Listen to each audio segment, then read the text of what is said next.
Hello বন্ধুরা, তোমরা কেমন আছো? আশা করি তোমরা সকলে ভালো আছো। আমি রুবাইত চক আছি তোমাদের সঙ্গে। Welcome to my YouTube channel. দেখো, ভারতে কিন্তু অনেক আগে থেকেই চন্দ্রবোড়া বা রাসেলস ভাইপার বলো, সেটা আগে থেকেই ছিল এবং এটা কিন্তু মোটামুটি একটা বিষধর সাপের তালিকায় থাকতো। এটা যদি 5টা বিষধর সাপ থাকতো আর কি, সেটার তালিকায় ভারতে এই রাসেলস ভাইপার থাকতো। বর্তমানে আমি দেখতে পাচ্ছি যে সোশ্যাল মিডিয়াগুলোতে যে বাংলাদেশের অবস্থা কিন্তু খুবই শোচনীয় অবস্থা এই রাসেলস ভাইপার সাপটাকে নিয়ে। মানে খুব কথা হচ্ছে এই সাপটাকে নিয়ে। আর আজকের ভিডিওটা তোমাদের জন্য খুবই ইনফরমেটিভ একটা ভিডিও হতে যাচ্ছে, কারণ আজকে তোমরা জানতে পারবে যে রাসেলস ভাইপার বা চন্দ্রবোড়া এবং কিং কোবরা এই দুটো সাপের মধ্যে মানে কোন সাপটা বেশি বিষধর বা শক্তিশালী আজকে তোমাদেরকে জানাবো। আর এই তথ্যটা আমি পাচ্ছি একটা ইউটিউব চ্যানেল থেকে। সেই ইউটিউব চ্যানেলটার নাম হচ্ছে অজানা বিষয়। তো অজানা বিষয় ইউটিউব চ্যানেলের আরেকটা ভিডিওর উপর আমি রিয়েকশন দিয়েছিলাম। তো তাদের ভিডিওগুলো না খুবই ইনফরমেটিভ। তোমরা চাইলে তাদের চ্যানেলটাকে ভিজিট করে দেখে আসতে পারো। তাদেরকে আমি ব্যক্তিগতভাবে খুবই সম্মান জানাই, কারণ তারা খুবই ইনফরমেটিভ ভিডিও বানায়, যে ভিডিওগুলো মানুষের ব্যক্তিগত জীবনে খুবই দরকার হয়। আর অনেক অজানা তথ্য তারা মানুষদেরকে জানায়। তাই আমি তাদেরকে সেলুট জানাচ্ছি এত ইনফরমেটিভ ভিডিও আমাদেরকে উপহার দেওয়ার জন্য। তো তোমাদের কাছে একটা রিকোয়েস্ট রইল, তোমরা অবশ্যই অজানা বিষয় ইউটিউব চ্যানেলটাকে ভিজিট করবে। আজকের ভিডিওটা সম্পূর্ণ ক্রেডিট অজানা বিষয় ইউটিউব চ্যানেলের। তোমরা যদি সেই চ্যানেলটাকে ভিজিট করো, তোমরা অনেক ইনফরমেটিভ তথ্য সেখানে পেয়ে যাবে। তো আর বেশি কথা বলছি না, সোজাসুজি মূল ভিডিওতে চলে যাচ্ছি। চলো দেখে আসি চন্দ্রবোড়া বা কিং কোবরা এদের মধ্যে সব থেকে বিষধর এবং শক্তিশালী কোন সাপ, এবং এই দুইটা সাপ সম্পর্কে আজকে আমরা দেখব। Let's start it. পৃথিবীতে এমন কিছু বিষাক্ত সাপ রয়েছে যেগুলো মানুষকে সবল দেওয়া মাত্রই কয়েক মিনিটের মধ্যে সে মারা যাবে। আবার এমনও কিছু সাপ রয়েছে যাদের কামড়ে মানুষের কিডনি পর্যন্ত নষ্ট হয়ে যায়। আজ আপনাদের সেই দুইটি প্রজাতির সাপ সম্পর্কে বলবো যাদের কামড়ে মানুষ বেঁচে ফিরেছে এমন রেকর্ড খুবই কম। বলছিলাম পৃথিবীর সবচেয়ে ভয়ানক সাপ রাসেলস ভাইপার এবং কিং কোবরার সম্পর্কে। বর্তমান সময়ে একটি আতঙ্কের নাম হচ্ছে রাসেলস ভাইপার এবং কিং কোবরা। তাছাড়া এই দুইটির মধ্যে কোনটি সবচেয়ে মারাত্মক প্রজাতির সাপ সেই সম্পর্কে বিস্তারিত জানবো। আর চ্যানেলে আপনি নতুন হলে অবশ্যই সাবস্ক্রাইব করবেন।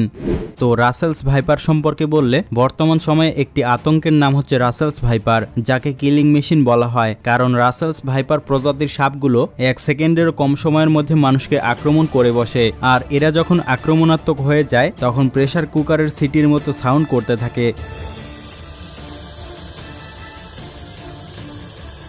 অন্যান্য প্রজাতির সাপগুলো মানুষকে তেমন আক্রমণ করতে না চাইলেও রাসেলস ভাইপার প্রজাতির সাপগুলো মানুষ দেখলে দৌড়ে আসে সবল দেওয়ার জন্য। এই সাপগুলো সাধারণত বনাঞ্চল থেকে শুরু করে ঝোপঝাড় এবং ফসলের মাঠে বিচরণ করে। এ কারণে মানুষের চলাচলের ক্ষেত্রে বিশেষ করে মাঠে ঘাটে এদের দেখা মেলে সবচেয়ে বেশি। তাছাড়াও এরা গাছেও বিচরণ করে, কারণ শিকারের খোঁজে এবং সূর্যের তাপ পোহাতে এদেরকে গাছেও দেখা যায়। এছাড়া ফসলের মাঠে ইঁদুরের বিচরণ বেশি হওয়ার কারণে রাসেলস ভাইপার মাঠে বিচরণ করে, কারণ তাদের সবচেয়ে প্রিয় শিকার হচ্ছে ইঁদুর। আর রাসেলস ভাইপার যেখানে তার শিকারের খোঁজ পেয়ে যায় সেখানে তারা তাদের ঘাঁটি তৈরি করে ফেলে। আবার কোনো কোনো সময় তারা তাদের শিকারের খোঁজে বসতিতে চলে আসে। তাই মাঝে মাঝে বাসা বাড়ির আশেপাশে বা ঝোপঝাড়ে এদেরকে দেখা যায়। আর সবচেয়ে ভয়ানক ব্যাপার হলো রাসেলস ভাইপার সাপ কামড় দেওয়ার পরে ভয় পেয়ে পালিয়ে যায় না, বরঞ্চ এরা কামড় দেওয়ার পরে সেখানে কুণ্ডুলি পাকিয়ে বসে থাকে এবং পরে আবার আক্রমণ করার চেষ্টা করে। রাসেলস ভাইপারের গায়ে চাঁদের মতো দাগ থাকার কারণে এর বাংলা নাম দেয়া হয়েছে চন্দ্রবোড়া। এই সাপটির দেহ মূলত মোটা আকারের হয়ে থাকে এবং এশিয়া মহাদেশে এই সাপটি সর্বোচ্চ লম্বায় 4 ফুট পর্যন্ত হয়। তাছাড়া অন্যান্য মহাদেশে রাসেলস ভাইপার 5.5 ফুট পর্যন্ত লম্বা হয়ে থাকে। আর এদের গায়ের রং বাদামি এবং মাটির রঙের হয়ে থাকে, যার কারণে একে সহজে দেখা যায় না। রাসেল ভাইপারের ভয়ানক দাঁতগুলো অন্যান্য প্রজাতির সাপের তুলনায় অনেক লম্বা হয়। সাধারণত এদের দাঁত 6 মিলিমিটার পর্যন্ত লম্বা হয়। আর তার এই দুটি দাঁত সে যে কোনো দিকে ঘোরাতে পারে, যার কারণে এদের দাঁত দিয়ে মানুষকে মরণঘাতক কামড় বসাতে পারে। 1796 সালে স্কটিশ সার্জন এই সাপটির নাম উল্লেখ করেছেন। তারপর থেকে সকলে রাসেলস ভাইপার সম্পর্কে জানতে পারে। সাম্প্রতিক সময়ে বাংলাদেশে এবং ভারতে এই সাপের আনাগোনা অনেক বেড়েছে। বাংলাদেশের প্রায় 30টি জেলায় এই সাপ ছড়িয়ে পড়েছে। জানা গিয়েছে পদ্মা নদী বেয়ে রাসেলস ভাইপার বাংলাদেশে বিচরণ করেছে। তাছাড়া শ্রীলঙ্কা, পাকিস্তান, কম্বোডিয়া এবং থাইল্যান্ড সহ এশিয়া মহাদেশের এই সকল পাশাপাশি দেশগুলোতে রাসেলস ভাইপারের উপদ্রব বেড়েছে।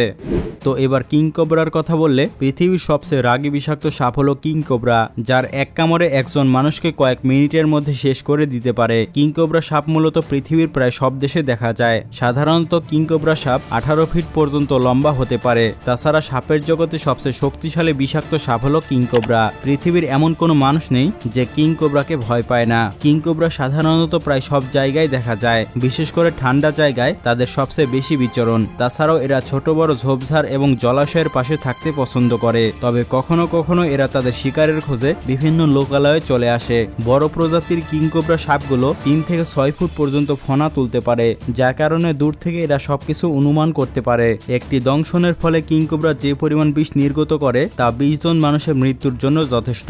আর কিং কোবরার বিষ 1 থেকে 1.5 ঘন্টার মধ্যে মানুষের পুরো শরীর জুড়ে ছড়িয়ে পড়ে। কিং কোবরা মূলত ভারত, চীন এবং দক্ষিণ পূর্ব এশিয়ার সমভূমিতে বসবাস করে এবং কিং কোবরার গায়ের রং অঞ্চলভেদে পরিবর্তিত হয়। তাদের গায়ের রং কালো, হলুদ, সবুজ এবং বাদামি রঙের হয়ে থাকে, তবে বেশিরভাগ ক্ষেত্রেই পিঠের অংশ কালো এবং বুকের অংশ হলুদ হয়ে থাকে। আবার মাঝে মাঝে সাদা অথবা কালো ডোরা কাটা দাগ থাকে। আর একটি কিং কোবরা সাধারণত 20 বছর পর্যন্ত বাঁচতে পারে। তাছাড়া কিং কোবরা সাপের একটি আলাদা বৈশিষ্ট্য হলো এদের শ্রবণ শক্তি এবং কম্পন বোঝার ক্ষমতা অন্যান্য সাপেদের থেকে বেশি। তাছাড়া এদের উপস্থাপনা অনেক বেশি মারাত্মক।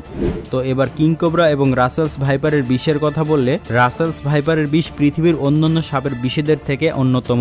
রাসেল ভাইপার সাপ যত বড় হবে তাদের বিষের পরিমাণ তত বেশি হবে। আর রাসেল ভাইপার কামড় দেওয়ার সময় তার থলিতে থাকা সর্বোচ্চ পরিমাণ বিষ ঢেলে দেয়, যার কারণে এটা দ্রুত রক্তের সঙ্গে প্রবাহিত হয়ে যায়। আর রাসেলস ভাইপার সাপের সবচেয়ে মারাত্মক বিষয় হলো এদের বিষ হিমোটক্সিন হওয়ার ফলে রক্ত জমাট বেঁধে যায় এবং লোহিত কণিকা নষ্ট হয়ে যায়, ফলে পরবর্তীতে রক্তনালী ফেটে যায় এবং ব্লিডিং সৃষ্টি হয়। তাছাড়া এই সাপের কামড়ে কিডনি নষ্ট হয়ে যেতে পারে এবং স্নায়ু অবশ্যই ফুসফুসের কার্যকারিতা হারিয়ে যেতে পারে। এছাড়াও হার্ট অ্যাটাকেরও অনেক ঝুঁকি থাকে। রাসেল ভাইপারের কামড়ে আক্রান্ত স্থান অনেক ফুলতে থাকে এবং অনেক ব্যথা অনুভূত হয় এবং রাসেল ভাইপারের কামড়ে সময়মতো চিকিৎসা না করলে দাঁতের মাড়ি থেকে শুরু করে শরীরের যত ছিদ্র রয়েছে সেখান থেকে ব্লিডিং হতে শুরু করে। এই সাপের মাত্র 40 মিলিগ্রাম বিষ একটা প্রাপ্তবয়স্ক মানুষকে মেরে ফেলতে পারে, যেখানে এর এক একটা কামড়ে প্রায় 250 মিলিগ্রাম বিষ নির্গত হয়। তাহলে আপনি বুঝতেই পারছেন এই সাপের বিষ কতটা ভয়ানক। অন্যদিকে কিং কোবরা বিষাক্ত শ্রেণীভুক্ত সাপেদের মধ্যে এদের বিষ হয়তো সবচেয়ে শক্তিশালী ধরনের না হলেও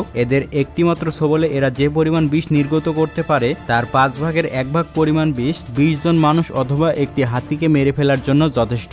এদের বিষ নিউরোটক্সিন হওয়ার ফলে মানুষের শরীর খুব দ্রুত অকেজো হয়ে যায় এবং ফুসফুস ও হৃৎপিণ্ডের কাজ বন্ধ করে দেয়, ফলে সময়মতো চিকিৎসা না পেলে আক্রান্ত ব্যক্তির মৃত্যু হয়। তবে বোঝা গেল বিষক্রিয়ার দিক দিয়ে কিং কোবরার থেকে রাসেলস ভাইপারের বিষ খুবই মারাত্মক, কারণ রাসেলস ভাইপারের বিষ হিমোটক্সিন আর এই বিষটি স্নায়ুতন্ত্রে আক্রমণ করে না, কিন্তু কিং কোবরার বিষ সরাসরি স্নায়ুতন্ত্রে আক্রমণ করে। তাই কিং কোবরার বিষ নষ্ট করতে অ্যান্টিভেনমই যথেষ্ট।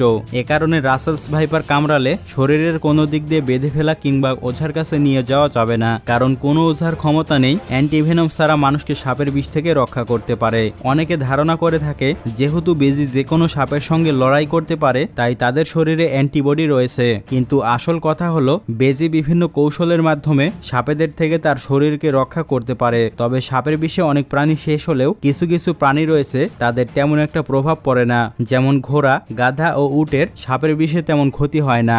আর এই সকল প্রাণীদের শরীর থেকে সাপের অ্যান্টিভেনম তৈরি হয়। যেমন আপনারা হয়তো শুনেছেন সাপের বিষ প্রথমে ঘোড়ার শরীরে নির্গত করা হয় এবং তারপরে 3 থেকে 4 দিন পরে ঘোড়ার শরীর থেকে অ্যান্টিবডি তৈরি হয় এবং পরবর্তীতে ঘোড়ার শরীর থেকে রক্ত বের করে অ্যান্টিভেনম তৈরি করা হয়। তো পরিশেষে একটা কথা বলতে চাই, বর্তমান সময়ে পুরো দেশ জুড়ে রাসেলস ভাইপার অনেক আতঙ্ক সৃষ্টি করেছে, বিশেষ করে সবচেয়ে বেশি পরিমাণে আতঙ্ক সৃষ্টি করেছে কৃষকদের। তাই সবার সাবধানে থাকা অনেক জরুরি। যেমন কৃষকরা মাঠে ঘাটে গেলে অবশ্যই গামবুট পরে এবং হাতে গ্লোভস লাগিয়ে খুবই সতর্কতামূলকভাবে কাজ করতে হবে, তা না হলে যে কোনো সময় কৃষকের প্রাণ সংশয় হতে পারে। অনেকে আবার এই সাপটিকে অজগর ভেবে ধরতে যায়, কিন্তু তাদেরকে সাবধান, কারণ রাসেল ভাইপারের শরীর অজগর সাপের মতো গোল গোল দাগ রয়েছে। দেখা গেল অজগর ভেবে এই সাপকে ধরতে গিয়ে আপনার প্রাণ চলে গেল। তাছাড়া বাসাবাড়িতে কোনো ঝোপঝাড় থাকলে অবশ্যই তা পরিষ্কার করে ফেলুন, কেননা রাসেলস ভাইপার বা কিং কোবরা সাপ শিকারের খোঁজে এইসব ঝোপঝাড়ে থাকতে পছন্দ করে। তাছাড়া কোনো ছোট বাচ্চাদেরকে যেখানে সেখানে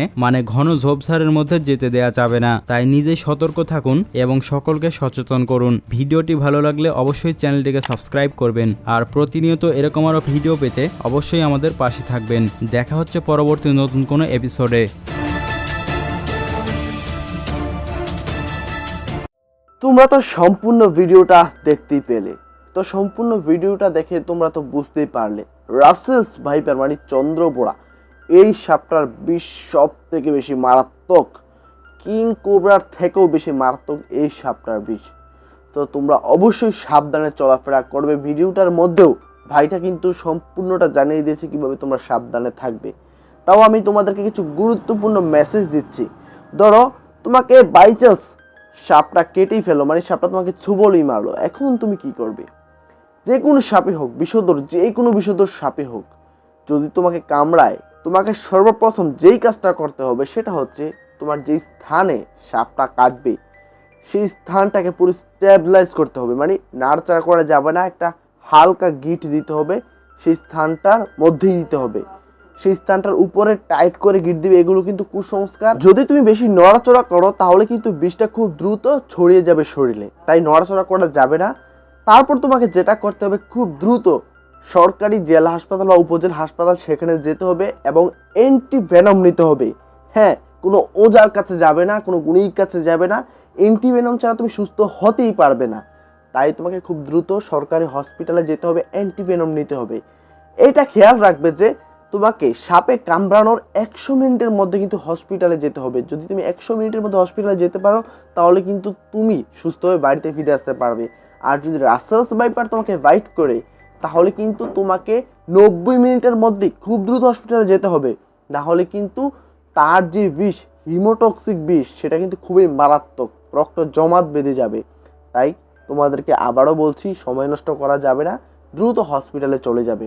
আর হ্যাঁ, তার সাথে আবারও থ্যাঙ্কস দিচ্ছি অজানা বিষয় ইউটিউব চ্যানেলটাকে, তারা খুব ইনফরমেটিভ ভিডিও বানায়, তাদেরকে আমি থ্যাঙ্কস দিচ্ছি, কারণ তারা মানুষদেরকে উপকার করছে এইসব ভিডিওগুলো রিলিজ করে। মানুষ তাদের ভিডিওগুলো দেখে অনেক অনেক অনেক কিছু শিখতে পারছে। তোমরাও চাইলে কিন্তু তাদের চ্যানেলটাকে ভিজিট করতে পারো, আবারও বলছি। আর হ্যাঁ, তোমরা যদি আমার চ্যানেল নতুন হয়ে থাকো চ্যানেলটাকে সাবস্ক্রাইব করতে পারো। তার সাথে লাস্টে একটু কথা বলে নিচ্ছি, তোমরা রাস্তাঘাট দিয়ে হাঁটার সময় অবশ্যই দিনের বেলা খেয়াল করে হাঁটবে, আর রাতের বেলা হাঁটার সময় টর্চ লাইট বা মোবাইল ফ্ল্যাশ লাইট ভালো করে জ্বালিয়ে তারপর হাঁটবে।